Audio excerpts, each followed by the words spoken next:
Welcome to the Library Tech Cast, episode 15. We're going to be predicting what's going to be hot this year in open source and library technology, and basically sort of dive into what we think may be happening throughout the year, maybe what could catch on. So I'll go ahead and kick off the introductions. My name is Jeffrey Sable. I'm Outreach and Instruction Librarian at Concordia University Irvine. I also do a lot of the tech for the library just because we're such a small library. I'm currently implementing DSpace, and I help with a lot of the EBSCO products, the A to Z, and sort of integrating that into the catalog. I'll throw it over to my co-host, Riley. Go ahead and introduce yourself. Hello, my name is Riley Childs. I am here in very rainy Charlotte, North Carolina, where I am currently working in my library to get everything into our library system as soon as possible because our project is way behind schedule. But that's another story for another day. But a little bit about me. As I told you, I'm Riley Childs. I'm the de facto systems administrator, library manager, all the fun IT and library stuff at my school, at Charlotte United Christian Academy. I do all that there, and I mean that's basically who I am. But we have a fantastic show planned for today. First, we're just going to kind of start out talking about the upcoming Code for Lib conference. Tickets go on, passes go on sale on next Wednesday, the 15th of January, I believe. I'd have to, yeah. Yeah, they do. They definitely do. For some reason, I thought they went on sale for today, but they don't. They go on sale on the 15th of January, and it's going to be exciting this year.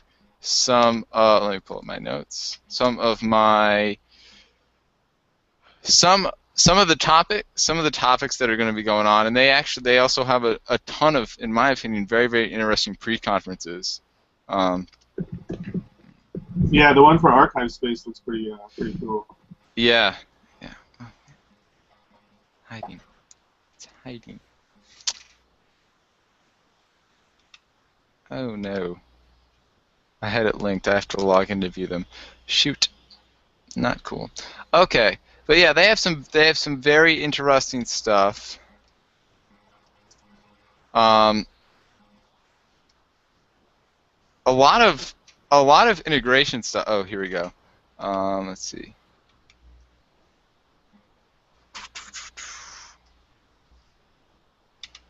Yeah.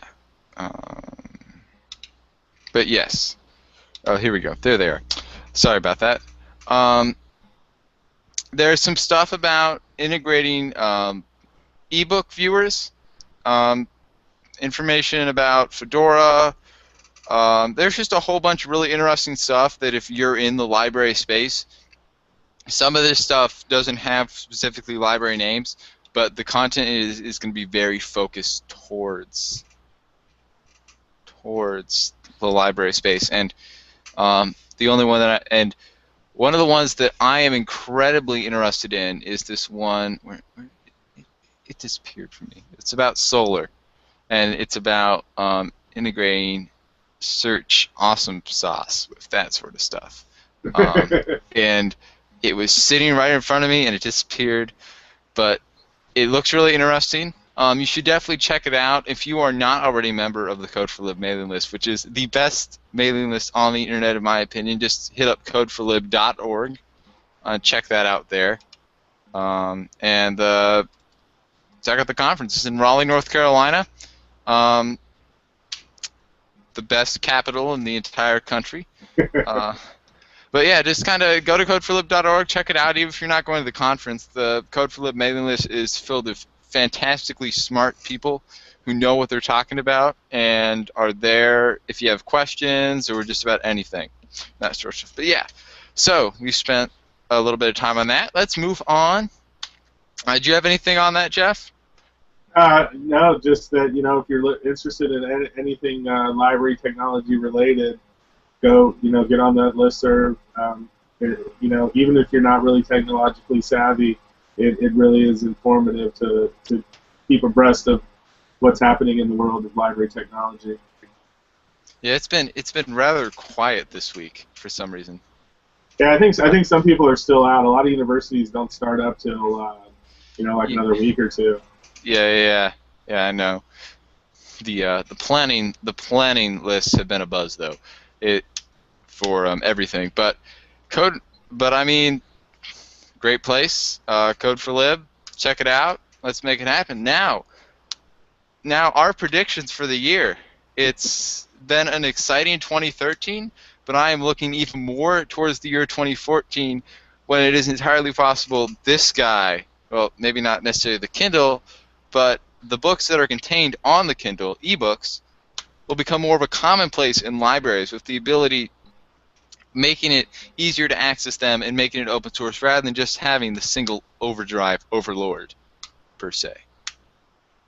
Right, and I Yeah. mean a lot of library, or I shouldn't say a lot, but there are a few library consortiums and bigger library districts that are experimenting with coming up with a platform to deliver the ebooks where it's going to be more like you purchase particular titles and you own those titles, and now you have the open source software to display those on any sort of reader, which I think that needs to happen this year, and we need to take some big steps in that direction. I mean, like one library organization, the American Theological Library Association, is working to build something similar to that with all the member libraries of ATLA could possibly participate. And I mean, the more libraries that participate in a single, I guess, program, the more bargaining power you have, which sort of gets the publisher's attention. And if you have 100 or 200 schools that are willing to buy a particular title for a certain price, they're more apt to sell you it. And if you were just a single school saying, "Hey, sell me this title," which obviously hasn't worked in the past. And I'm especially excited going forward because, I mean, the selection, we talked about this with Michael Engelbrecht, and I think we talked about this a little bit on the previous episode about ebooks and how it's starting. It's some of the stuff about it is just ridiculous, and I hope that in 2014, not necessarily publishers, but I hope libraries will begin to recognize we're getting screwed on this. Yeah, yeah. We are buying a digital copy, which in theory, for the same price as we buy the physical book. The whole idea about ebooks was it was partially supposed to save us money, not in addition to providing convenience for our patrons, but I want to be able to buy more of those books. And I Right. hope that libraries will begin to realize that. And I think this is the way publishers are lashing back at the diminishing revenue stream that they see in print books. Which I don't know how far e-readers and ultimately ebooks are going to penetrate into what about lower income Americans? What is the lowest cost someone can enter into reading ebooks? I mean, even if they just rented them from the library, they need some kind of platform to read them on. And nowadays, everyone has access to at least a computer, if not a smartphone, and the internet. And I think I would never sit in front of my desktop computer and read an ebook. That would be ridiculous. But I mean, I might read it on my laptop, and it's safe to assume that a significant portion of the American population is going to have at least a laptop, maybe a smartphone. And I think the Kindles, and there's a couple other great ebook readers out there, but this is just kind of like when you think of an ebook, this is what you think of. You're going. These are insanely cheap to manufacture.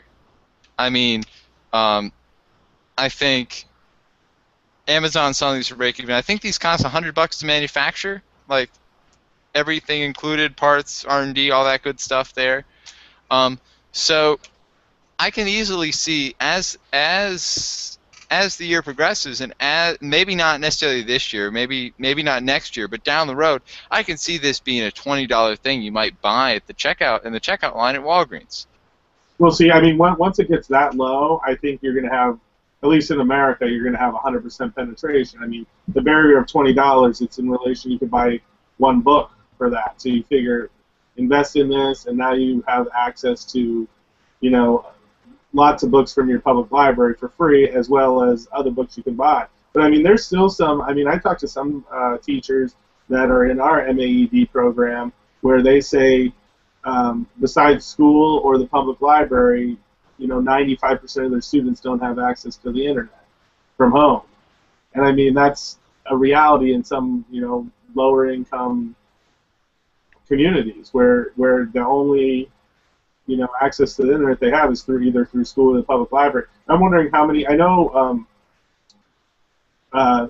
when I worked for Palos Verdes Library District, it's a public library that we actually checked out e-readers. But I mean, if you look at demographics, that's probably the top 1% wealth-wise in America. So I wonder how many other public library districts or public libraries are actually checking out these e-readers.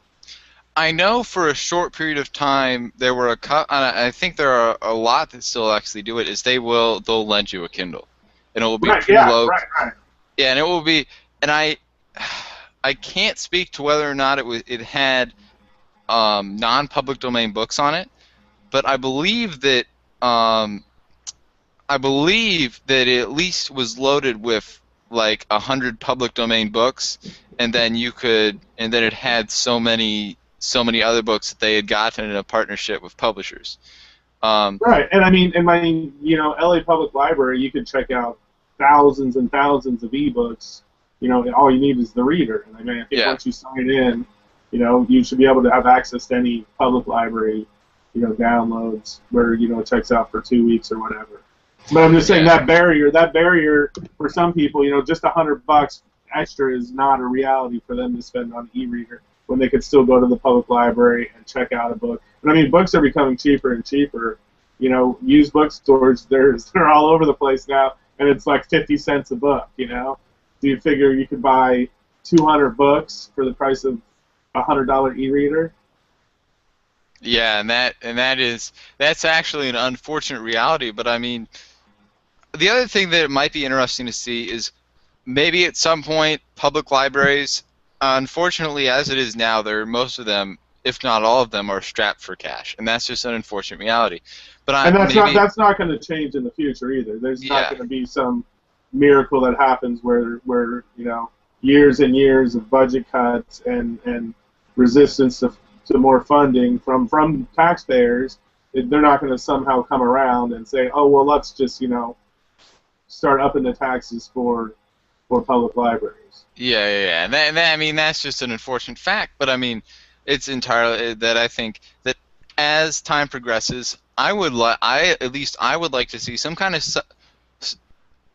either like maybe a long-term loan program where you'll rent an e-reader from the library for a long period of time, or subsidize them where you might only be paying for half of it or 2/3 of the cost. And that combined with the possibility of a coming price decrease in e-readers will begin to allow further market penetration for ebooks. And I think that's coming along, and that's something that's going to come up, and hopefully that's going to happen. Right, and I think once you have a platform to lend ebooks on where it's device neutral, you'll see these lower cost devices start to come in and say, hey, we can offer this for a comparatively low price, because they don't really have to worry about selling content. All they're doing is selling the e-reader. Where I think nowadays a lot of the e-readers are also thinking, if you buy our e-reader, we're going to have a revenue stream from you buying our content. What's going to be interesting to see is if sometime down the road is the Amazon Kindle is great, but what I would like to see is something that's they're a hardware manufacturer. They might have like this tiny little bookstore out over there, like the Kobo reader or something like that, but they're a hardware manufacturer, and they're open to integration with Amazon, open to integration with Overdrive, open to integration with all these other services. That way, you're seeing it's not just a one-trick pony. It doesn't just connect to Amazon. It doesn't just connect to Barnes & Noble. It connects to all of these services. And I hope that Right. that is what happens. Right, and I think we'll see some major progress in that direction in 2014. It may not fully be realized, but I think you're going to see some major steps. And that'll bring up our next topic is subscription ebook services. I think nowadays most people don't rent movies, one by one, or even maybe some people don't even remember the time where you'd go to a store and rent a movie. Blockbuster. Yeah. I think that's fading from the collective consciousness. But I mean, if you told someone 20 years ago, I'm going to just have a subscription service, and I'm going to offer all these different movies, and I'm going to be making loads and loads of money, and this is going to be accepted by the majority of the population, you would be laughed at. And I think that's why there's so much interest from the media in what's next for ebooks. Well, look at these subscription services such as Oyster, that is actually billing themselves as we're the Netflix of books. My prediction personally is it's not going to catch on, that people don't read that many books where they want that many options. I mean, I could be wrong. What's your opinion on this? There is a market for it. Unfortunately, that market is not big enough to make a service like this sustainable in the long term. A great example of this is actually the Amazon Kindle Lending Library. It originally came in and it had all these books, and it was fantastic and great, and it had a great selection. But I've noticed that slowly and slower and slower and slower, that the amount of books available is begun to become cut back. Because I'm assuming that that a lot of people weren't buying Prime, because you get the Kindle Lending Library if you're a Prime member, and a lot of people weren't buying Prime to get the Lending Library. They were buying it to get this 2-day shipping, or even better, the instant streaming, the Amazon Prime Instant. Shows. Which has some of the I think they're the only place that still has A&E content, for example. So they pulled money out of that because they noticed that it wasn't really catching on. They were making more money selling individual books, and the best way to attract new customers was through the Amazon Prime instant streaming. And I think that there's a market for these sorts of services. I think it's great. I just think long term they are not going to be sustainable. I mean, that's with these big subscription services, you need like a certain amount of people to subscribe to make it profitable. And I think I think that there already is, like, there's libraries, and I mean they lend movies as well, but they're not really that up to date. But I mean, you could pretty much go to your public library within reason and get the latest and greatest novel out there from your favorite author already. And whether that is an ebook or a print book, it's already available to you for free. And I think heavy readers, people that are reading books, 1 to 2 books a week or 2 to 3 books a week, have already connected with their public library, and that's what they're doing. And I mean, the people that actually buy them, I think even them are within the library community, and they're donating these books or selling them to other people after they've already read them. So they're sort of already in the community of passing it along, and they're not sitting there buying books to throw up on a bookcase and say, hey, look at all these great novels I read. And the one person I really see this being for is the person who lives out in a rural community where, and this goes also for ebook lending programs, where there isn't a public library within it. I mean, probably most homes in America, they don't, more often than not, they probably don't know it. There's a public library within at least a 15-minute drive, if not less. And I think the ebook programs really, rather than targeting the people that are near the library, they need to start to target the people that can't get to the library. They can get to the library, but they're not close enough. They live maybe 30 to 45 minutes away from the library, and going to the library once a week to read a book is just not, unfortunately, is just not a reality. And I think they just need to start targeting those sorts of people, and I think then you'd see a really big catch on of this. And this is what these services were originally invented for, I'm sure, a way to serve your patrons better. And this is where they need to go. And right, that's and just what I think. Yeah, and I mean, I think if their marketing is going to be like, do you spend $120 a year on books? If you do, you could have unlimited amount of books. And once it gets big enough, like let's say, I mean, Netflix has the majority of movies that you probably want to see. If you're not too discerning and you don't want a particular title, you just want something to watch within a genre, I think they have you covered. And once Oyster can somehow get that big and get their prices, maybe if it's only $5 a month, I mean, that's pretty tempting for me. Even if I read a book a month, it seems like that's a good deal. Yeah, I mean, it may be something that people will want to explore, but I still think that there's institutions such as the public library that's already out there doing this. Yeah. And Oyster, I believe, I cannot find a way that says that it does. I believe that it actually doesn't yet support the Kindle, or it only supports iPhones, iPads, and your laptop. Oh, really? Wow. So it's not.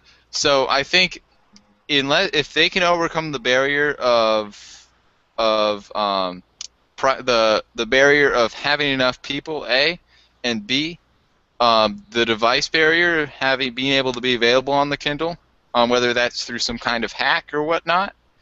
Once they overcome that barrier, I think they'll achieve success. But I think that they have a tough road ahead of them, and they probably have a better chance of going defunct before they achieve those goals. And that's unfortunate. We'll move on from there.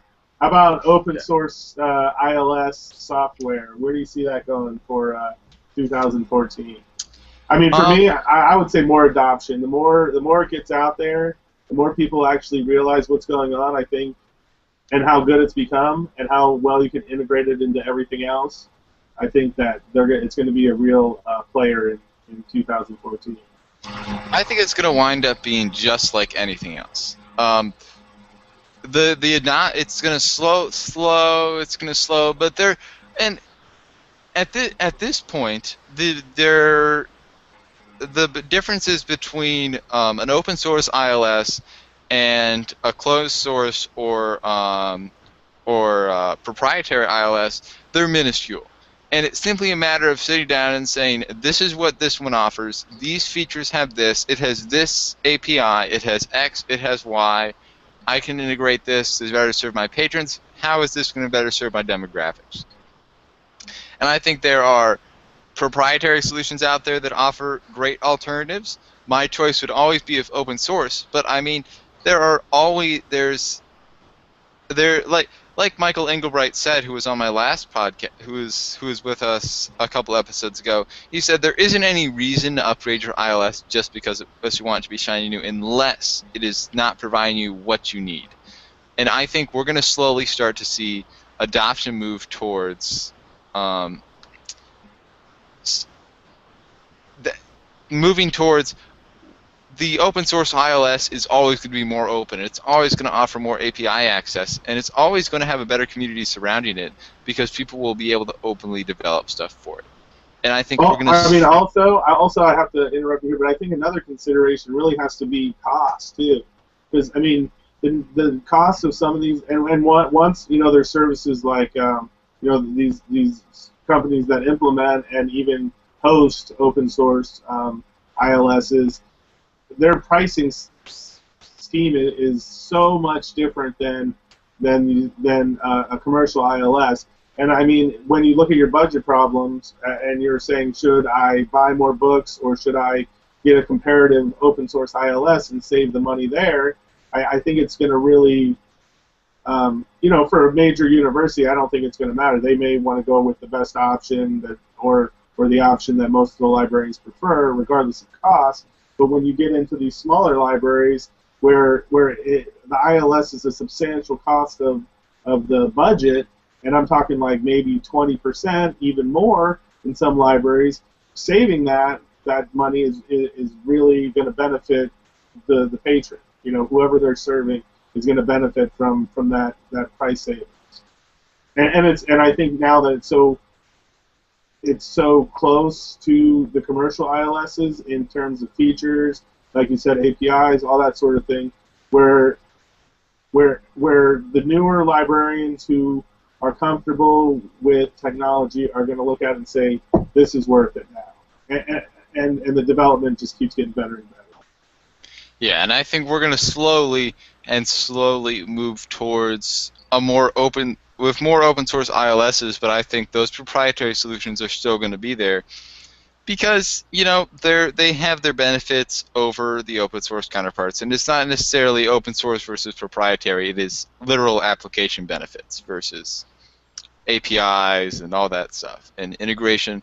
And if you've already built an existing infrastructure up all around your existing ILS, and you can easily just slide in this proprietary thing, that more often than not might actually be cheaper than going with the open source solution. Not saying that the open source solution is never the cheapest.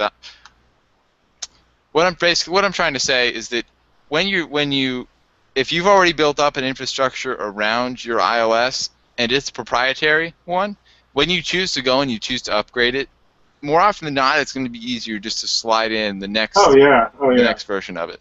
Well, I mean, that's their hook too, you know. Yeah, and that's the thing, because you've built all these applications around it, and you're gonna say, I'm gonna go open source because that's gonna be cheaper, and then you're gonna wind up with this big huge bill because you have to redevelop all these applications. Well, I mean, not only that, you have to retrain everybody, you know. If you're in a big library, you're going to probably get some substantial blowback from, you know, the cataloging librarian, acquisitions librarian, you know, the public services librarian who may have been using this particular ILS for the majority of their library career, and, you know, at this point, they don't, you know, they like how it performs. In their mind, it performs all the functions they want, and they're happy with it, and they're saying, you know, what is the point of changing over? And there, you know, each particular situation, I think you have to weigh the benefits with, you know, and the cost and the time it's going to take, you know, and really, you know, examine that for your particular library. I just think the penetration of smaller libraries with smaller budgets and that are serving smaller populations are going to see the benefits of the open source ILS, where it's maybe 2 or 3 librarians, you know, and they're serving a community of, you know, maybe under 50,000, and they're really going to. Go ahead. Oh, I just said they're really going to see the benefits of going open source, not just the cost benefits, but the performance benefits. Yeah, and one of the things that I guess some of these proprietary solutions do really well is they are very, very good at being distributed and very good at managing. If you have 15 branches, very good at managing those 15 branches, which I'm sure all these other ILSs will do. And Evergreen is actually built to do that, for example. But there isn't like a professional support team for Evergreen, which is a flaw there because a library can't purchase a support contract of someone.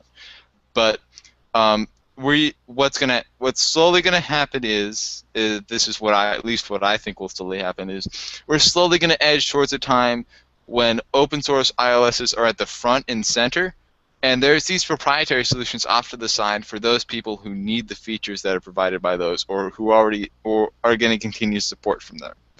But yeah, that's just. And I mean, and you're seeing in commercial ILS is they're consolidating, they're being bought out by these huge hedge funds, and their prices are going to be going up. I mean, they're now to I would say the majority of them, the big 3 at least, are there to generate profits for these hedge funds or these private equity firms that are buying them up. And I mean that's what's happening. It's not like there's a lot of little companies anymore, or even really independent companies that were started from nothing. I mean, they've all been bought up and consolidated, and they're going to have to answer to shareholders where's the profit, you know. So they're definitely not going to get cheaper. Yeah, and yeah, that it's going to be a matter of we're going to squeeze every last penny out of you until there's nothing left, and then we're going to throw you to the side. And that's something that you need to be concerned about, because when they throw you to your side, you're going to stop receiving those nice little maintenance upgrades, and you're going to be out there potential vulnerabilities, and you're not going to be receiving any new features, let alone security updates. Right, and I think that's what I didn't think about. Yeah, and I mean the open source option is the answer to the problem, really. When like you look at these, like a similar problem for libraries would be the amount of journal subscriptions continue to go up and up and up and up. And I mean there is not an open source feature really, except to start publicizing open source journals or open access journals. But here there is an answer to the rising cost of your ILS and being beholden to a particular company when it comes to that ILS. And and I think the answer is becoming more and more clear, and it's being developed, and it's really coming into its own. And I think in 2014 you're going to see some major universities really adopt either COA or Evergreen, and really set the example for the rest of academia as well as public libraries, where these can really compete, I guess, with commercial ILSs. Yeah, man, but I am excited for 2014. I am ready to get it started. I am ready to finish out my second to last year of high school strong. And I'm just excited for all the fun stuff that's going to go on with library technologies, and I'm interested to definitely watch the ebook space and keep an eye on those open source ILSs to see where those head on to.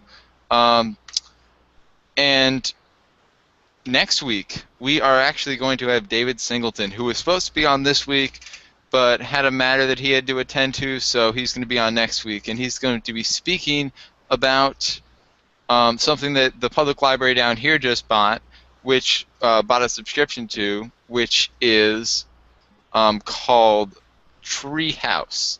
And I'm sure you've seen their ads on YouTube. I believe they actually roll right before our podcast rolls for some reason. I don't know how that happened, but Treehouse, it just does.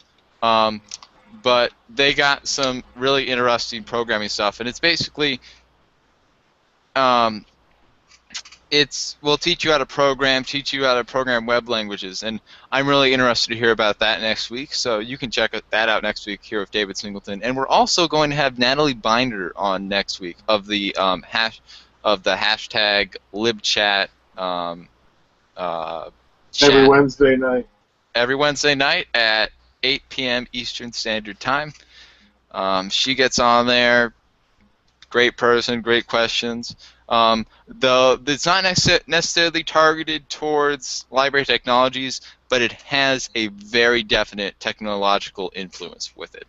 And I'm excited to have her on so that she can tell us what she's been up to and what she thinks about all the stuff that we've discussed this week, and what she thinks about what David's going to have to say. And it's going to be a